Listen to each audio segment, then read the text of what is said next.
Welcome back to Chin Music, our Twins show at TalkNorth.com. Today's lineup, myself, Jim Souhan from the Star Tribune, and LaVelle Neal III from the Star Tribune. Royce Smalley is recovering, LaVelle, from our Edina Rotary speech we gave yesterday. We were talking here on Friday morning, and Roy and I were invited to speak to the Edina Rotary Club. Roy told some great stories. We had a great time. I didn't realize Paul Peterson of music fame was such a big part of that deal. It was great to see him. And if you haven't heard Roy's story about Paul McCartney or his trip to Tokyo, well, you haven't been listening enough. But we tend to get back to those stories, the wide-ranging and sometimes musical stories in the off-season. Obviously, we have more to talk about when it comes to the actual Twins these days. So Roy's busy today.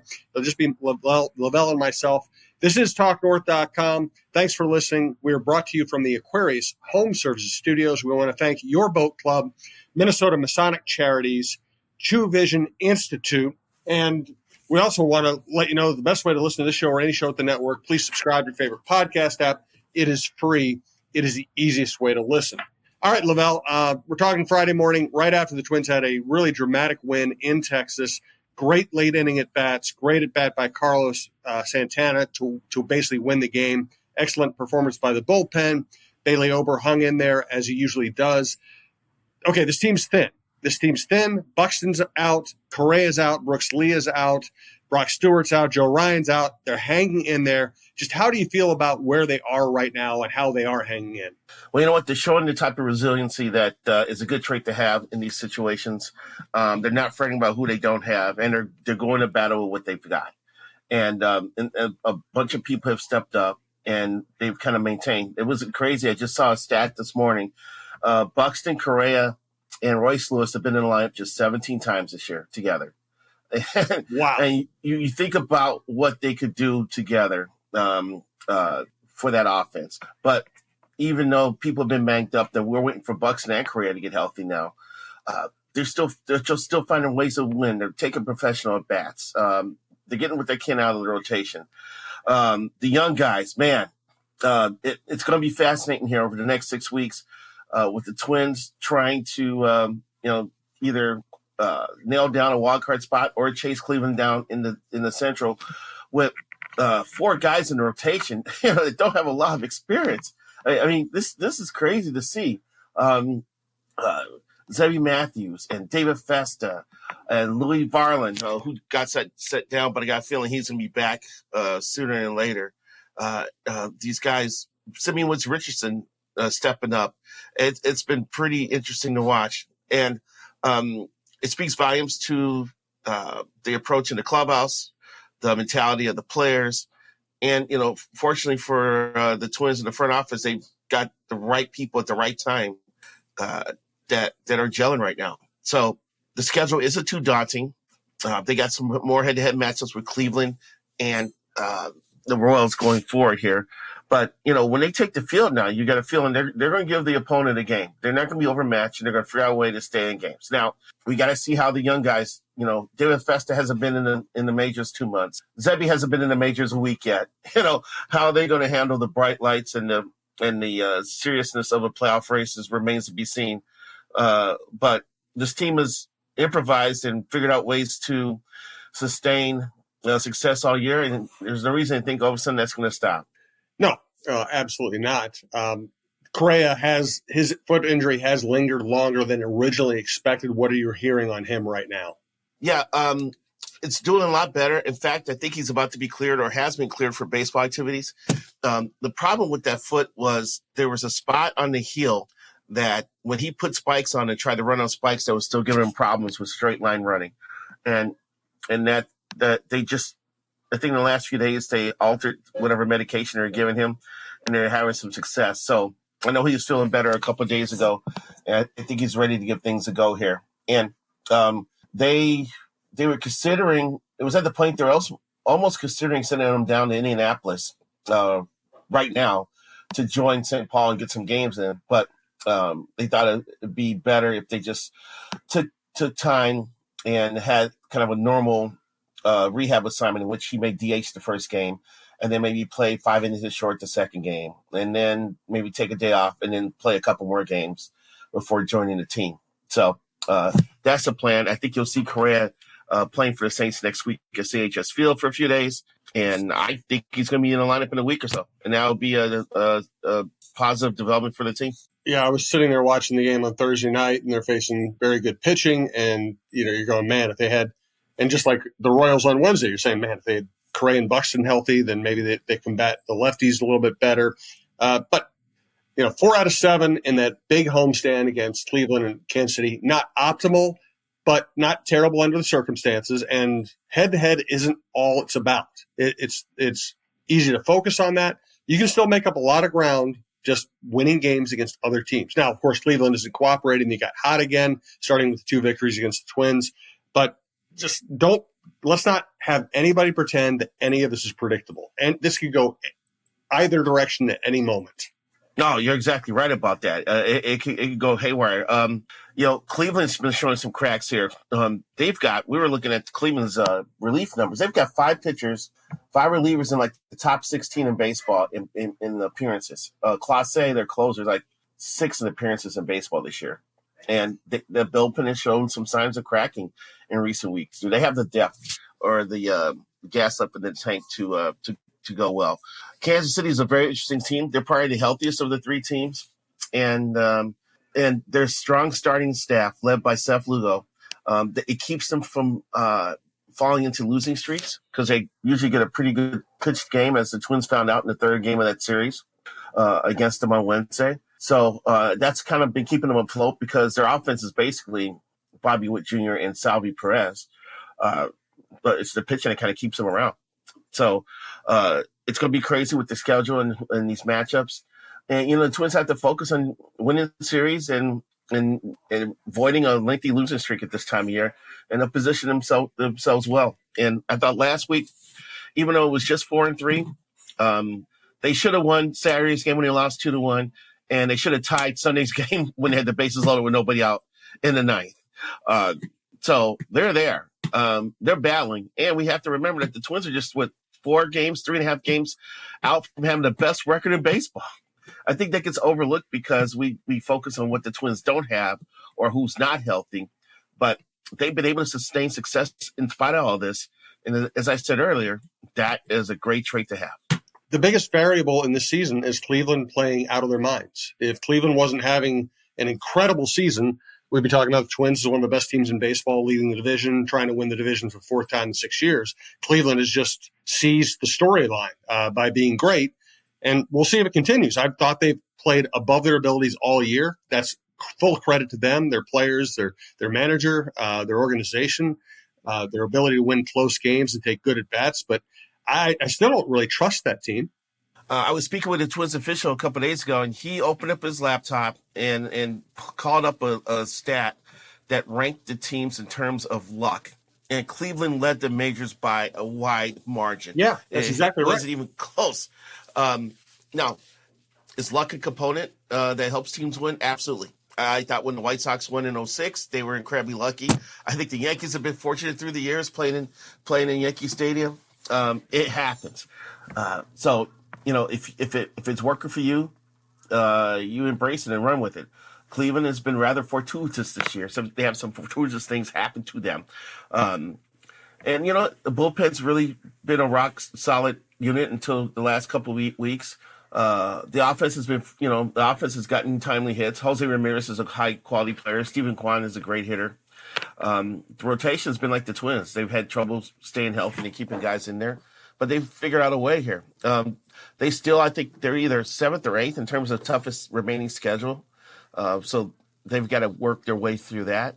But luck does run out too, and the Twins have to be there ready to pounce once Cleveland starts to falter, if Cleveland falters. So it's a very interesting division. The Royals have survived basically because of their start rotation. That's helped them avoid losing streaks. Basically, their offense is Salvi Perez and Bobby Witt Jr. Cleveland's been lucky. The Twins have been banged up but resilient. I think the Twins have been the most resilient team of the 3, and hopefully that serves them well going down the stretch. I think we have a lot to talk about in terms of Twins pitching. The young pitchers we've seen called up, what now people are calling the Twins pitching pipeline finally being activated. The fact they've won games with people that we didn't expect seeing the big leagues this year. Let's get deeply into that, including Louis Varland's future. But first, we do want to thank our sponsors here at Chin Music and TalkNorth.com, starting with Minnesota Masonic Charities. When people think of the Freemasons, they often think of secret handshakes and unusual hats, and of course, the pancake breakfast. Minnesota Masonic Charities would prefer that you think about the work that they do right here in our community. Places like the Masonic Cancer Center at the University of Minnesota or the Masonic Children's Hospital and the Masonic Home in Bloomington. They are just a few examples of the important work that the Freemasons support here in Minnesota. As part of the largest fraternal organization in the world, Masons have consistently answered the call when it comes to charitable needs. We look forward to learning so much more about their many programs here in the weeks to come. As you know, we're coming to you from the Aquarius Home Services Studios. Aquarius has been great for our network. Also, I want to thank Your Boat Club. Got the winter blues? Start planning your summer. Plan on fun and get out in the water with Your Boat Club. Your Boat Club offers boat club memberships and daily rentals with access to over 40 bodies of water and over 400 brand new boats to enjoy. Whether you want to cruise on a pontoon, create waves in a speedboat, or reel in a big one on a fishing boat, Your Boat Club has got you covered. Unlimited boating memberships are available now, starting at just $1.99 a month after a one-time initiation. Life is better on the water. Find out more today at yourboatclub.com. We got a great lineup at TalkNorth.com. John Krasinski on basketball, Michael Russo on hockey, Kevin Gorg on hockey, Jeff Diamond on football. We do the Viking Update show. We have John Malaya on preps. Started Randy Shaver's high school football show, which is his great passion in life. We have Mike Grimm on the Gophers. We have this show usually with Royce Lewis, LaVelle, Neal, and myself, plus outdoor content. We have great stuff.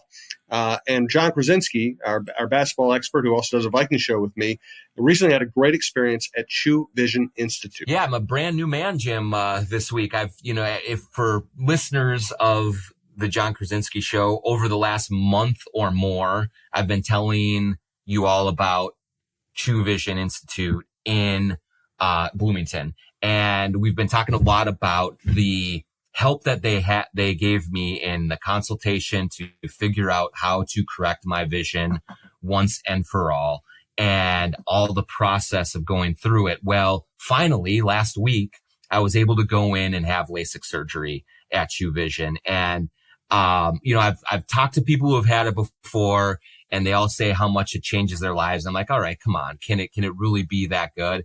And here I am, less than a week out from surgery. And I'm telling you, it is that good. For the first time since I've been in fourth grade, I don't have glasses or contacts to mess with. I don't have to worry about going in for, every year or two for vision checkups and for new glasses and putting hundreds of dollars into new glasses or new contacts. A contact gets ripped and I got to go replace that. The best thing about it is I wake up in the morning and I'm not fumbling around for my glasses so I can see, check my phone, look over at my wife and see her face. Like I'm seeing 100% clearly. And it happened almost immediately after the surgery. I went in for the surgery last week and I was a little nervous. You had a laser pointed at your eye. It's nerve wracking, but the people at True Vision were so welcoming and calming and comforting, that it really took a lot of the anxiety away for me for the procedure itself. I was in and out in a little over an hour. The procedure itself actually only takes a couple of minutes. They do what they need to do to get your eyes fixed and they get you on your way. My mom gave me a ride home. I spent the night just kind of resting, sleeping. When I woke up the next morning, seeing 100% clearly, could drive to my follow-up appointment, 20/20 vision.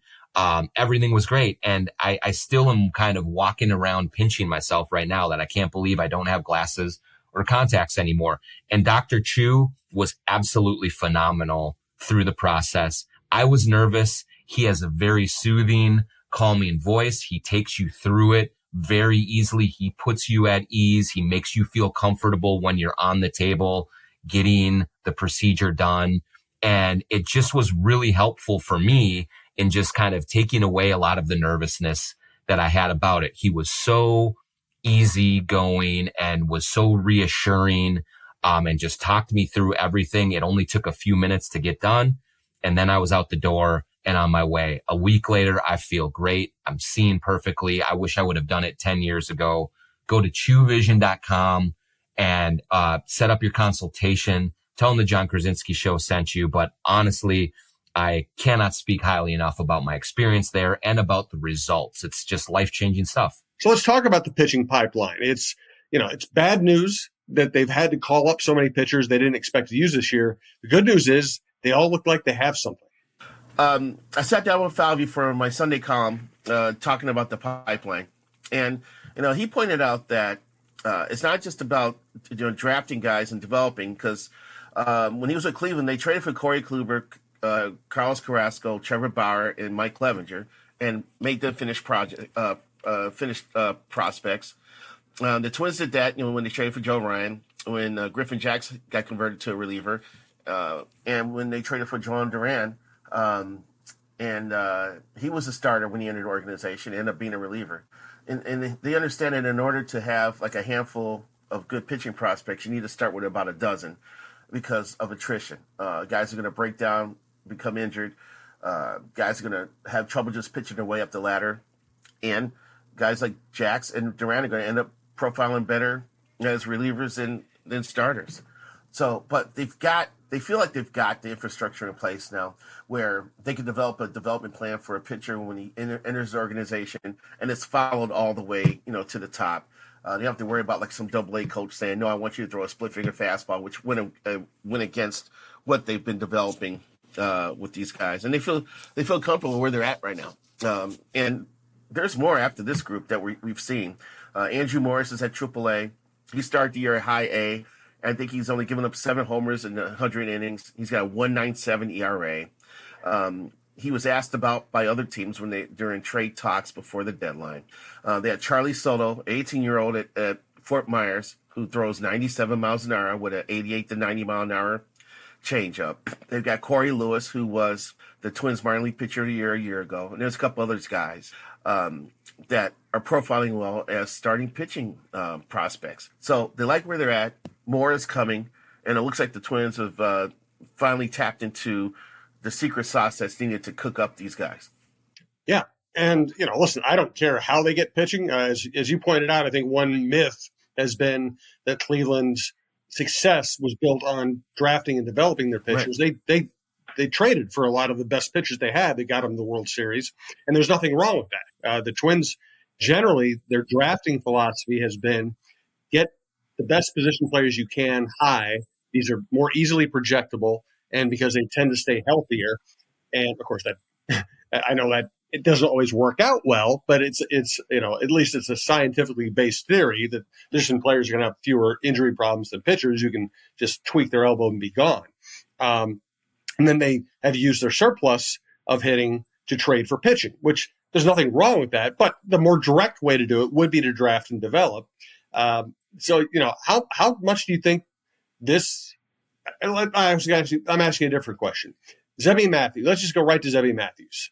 Right. How good – he obviously has composure and pitches. He looked good in his first start. What's his upside? I think his upside is at least a number 2 starter. I think I put him higher in a pecking order than David Festa because he throws 4 pitches for strikes and he has a feel for a changeup. And when you're a hitter and you have to deal with 4 pitches that could be thrown over the plate, that's a lot on your plate to try to deal with. He touches 97 with his fastball. He's got good supporting pitches. He's worked on developed the cutter to help give him some more downward movement, something that he can attack right-handers with some more. So he's been a nice work in progress. But the fact is he doesn't walk batters. And it's like I kept thinking about, Rick Anderson when he had Kevin Sloy, Scott Baker, and Nick Blackburn, when they weren't really hard-throwing guys, but he encouraged them to pitch to contact and trust the defense behind him. I always wondered, I said, what would it be like if you ever had a guy who had good velocity and he could have that type of approach? Well, I think that's Zebby, and so I'm intrigued to see how he moves forward with his career. But I think he could be a really effective pitcher with his approach, because once you let it be known you're throwing the ball over the plate, you could manipulate hitters. He's going to watch out for hitters being aggressive, knowing that he's going to put the ball over the plate. But he can work that into his advantage as well. So I think it's going to be fun watching him move forward. So Louis Varland ends up being a starter all year, not having a great year in AAA. He's had pretty solid moments in the big leagues, but his overall numbers in the big leagues aren't great. He's kind of gotten his wish to remain as a starter because they've had injuries and they've needed him there for insurance and depth. I still think he's better for himself and for this team as a reliever going forward. I agree. I think when he's coming out of the bullpen, his stuff is electric. He could throw 98 miles an hour. His stuff is nastier, and I think he profiles very well as a reliever. But you've got to give him credit because he's heard the same thing as well, and he's fighting to remain a starter. And he's been working on changing speeds.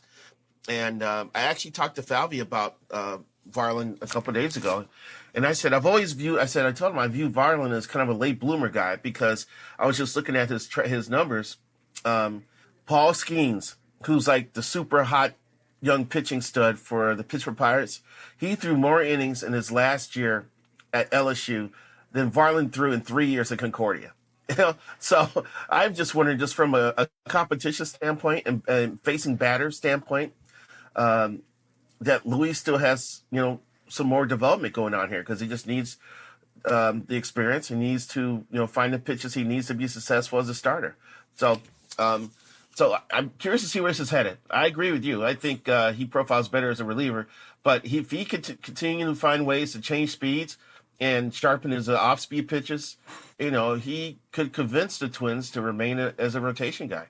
Let's talk about now a topic that should be near and dear to both of our hearts. You worked in Kansas City before you came here. You actually replaced me on the Twins beat at the Star Tribune. You've been covering the Twins for a long time. I've been covering the Twins for a long time, which means we've covered 1 million Royals-Twins games, including many in Kansas City. One of the first Major League Baseball games I ever covered was in Kansas City. And I got to talk to Dan Quisenberry for about 2 hours and got to talk to George Brett. It was an amazing thing for a young writer. I'm really hoping that we see a very long run of success and health. Bobby Witt Jr., Royce Lewis playing in these towns in this division against each other. And when I talked to Royce about it the other night, he said, "Hey, I want to meet this guy. I want to learn from him. I want to find out how he stays healthy. He's an incredible athlete. He's all in on it as well." How cool is it to see these guys performing the way they are at this age? Royce also has said that it was pretty cool to see the contract that Bobby Witt Jr. signed with the Royals. So I think he wants to be in that same category. And I'm worried about that, Jim. I'm worried about it going forward. I'm worried that by 2027 that Royce won't be with the Twins just because he's a Boras client. And if he stays healthy and puts up the numbers that he's been putting up, he's going to make himself a $500 million player. And I'm worried that the Twins are going to be able to keep him long term. But if they could, it'd be great to have these two shortstops or these two infielders operate at a high level in the same division for years. It'd be great for both towns. It's always good when the Twins have a pretty juicy rivalry. They had one with the White Sox in the 2000s. There's no reason why they can't have one with the Royals. The Royals look like they've got some young pitching guys who are going to be a factor here sooner than later. It looks like they had a couple of guys position players coming up the pike here. So there's hope. And as I wrote last week, Bobby Witt Jr. has a chance to be the best Royal since George Brett. And just because at the high level offense that he's providing in such a premium position, he doesn't look overwhelmed by anything. He hit that 450-foot homer off a high fastball in his last game against the Twins. He's just a remarkable player. And I don't know much about his personality, but if he's anything like Royce Lewis, then he'll be a joy for Royals fans to follow for years. And I'm worried about Royce, too, because, number one, Boras client.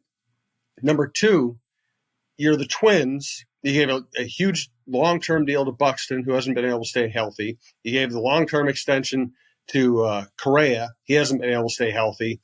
I mean, I really don't second-guess those deals. I think you have to gamble on talent, and there's no guarantee anybody's going to stay healthy. So those deals don't bother me.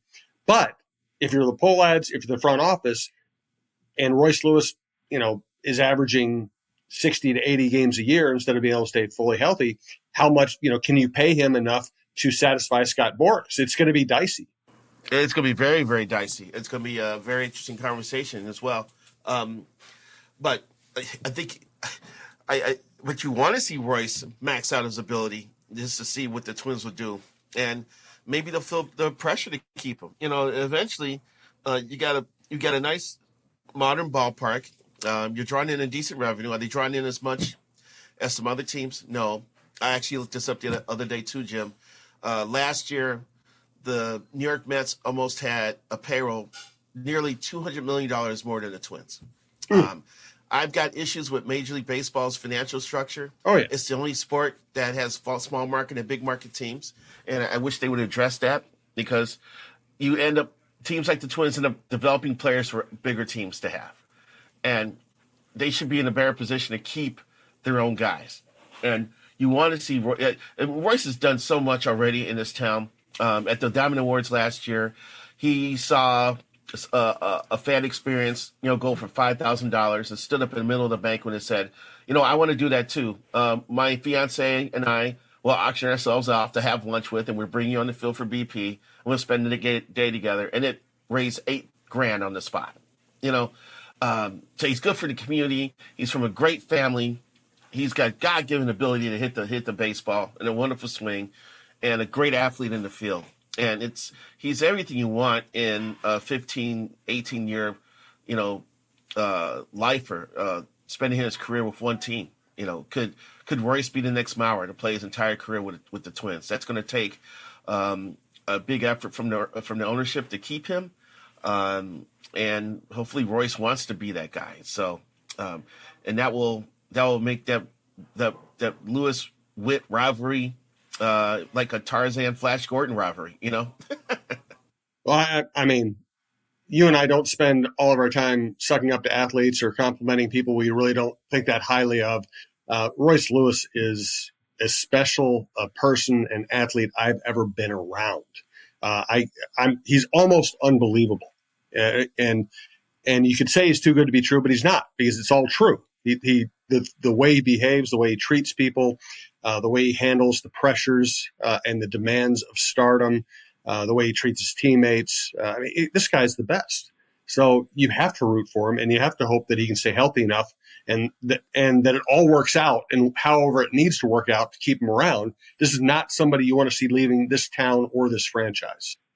No, and it will anger the fan base. And I see both sides of this. I understand that the Twins have a finite amount of resources. I also see a hungry fan base that wants to see success, and they saw the Twins knocking on the door last year, and they're already upset that they didn't take another step forward in terms of roster development going into this season. But they did have players in the minor league system who have come up and have kind of helped them be competitive. They're on pace to win more games than a year ago, so it's worked out. So there's got to be a sweet spot there where the Twins could aggressively keep a guy like Royce long term and keep the fan base energized. Yeah, I just want for all of our sakes, they need to keep Royce here, and I also trust, even though I think Royce is tightly wound, obviously, and has injury problems because of it, I kind of trust him to figure it out and find a way to be healthy as much as I trust anybody. And again, injuries can happen to anybody at any time. So I don't knock players as much I think many fans do for getting injured. And we can always go back to the grand example of Paul Molitor.